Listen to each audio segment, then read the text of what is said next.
And who knows whether you have not come to the kingdom for such a time as this? I love that question in chapter 4. It's my favorite quote in the entire book of Esther. Mordecai has just challenged Esther to do something beyond anything she could have ever dreamed of being asked to do. And he simply says to her, who knows whether you have not come to the kingdom for such a time as this? In other words, he's telling Esther that God has placed her in this time and in this place for this situation. Who would have thought? Think of the roller coaster of emotions Esther has been on through this point in the story. She was living her normal everyday life, and then she got swept off to the palace with a bunch of other women, given the slim possibility of becoming queen someday. Then that possibility starts to become a little more real, and before she knows it, she's won the lottery and now is Queen Esther.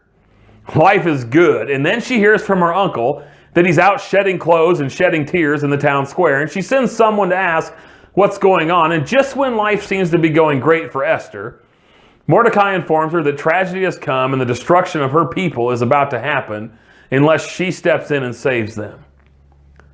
Average life. Good, not bad, and then dream come true. Then nightmare on the horizon. And you have to wonder, did Esther want to go back to that ordinary pre-royalty life she once had? Now all of a sudden Mordecai tells her that the hope of an entire people is all riding on her for such a time as this. How much thought have you put into why God has placed you in the time and place that he has? I mean, I think it's easy to just go on living our life and enjoying the royal treats we have and never be aware of the things going on around us that maybe God has placed us here to engage in for such a time as this. I know what you might be thinking. That all sounds good, but it's not like God has placed me in the position of influence right now that Esther had. Well, I've got a couple things I'd like to say about that. First, you might not be in the position of influence like Esther. You might not even be in a position of influence that you think you should be. But maybe God is preparing you for something in the very near future. Maybe, like Esther, you're in your year of preparation.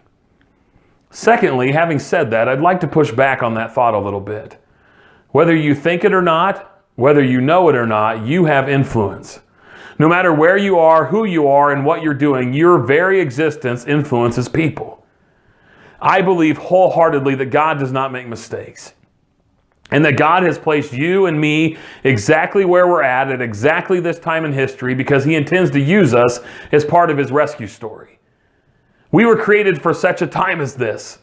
Our story is much bigger and more important than you might think. We've always been taught that the best way to start a good story is once upon a time, right? Like the fairy tales. But I think that might not be accurate.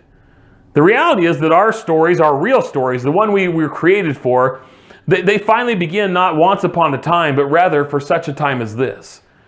See, when we realize that's the beginning of our story, when we open our eyes to the bigger story that's going on around us, when we commit to be a part of something that's bigger than just our individual lives and stories, we truly begin to really live for such a time as this.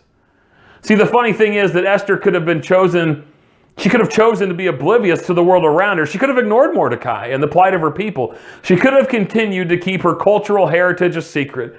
She could have closed her eyes and let the people of God die and just continued her cushy life as queen. And the reality is, so could you and so could I. For such a time as this. We can ignore that truth in our own life. We can continue in our cushy first world lifestyle and ignore what's going on around us. We can ignore the hunger and the poverty of countless people and children all over the world. We can ignore the evil of human sex trafficking. We can ignore the people on our campus who are far from God. We can ignore the lonely and the hurting and the overlooked that we walk by on our way to class every day. We can walk away. We can turn our heads from the people who annoy us or even persecute us. We can do nothing about that. We can sit.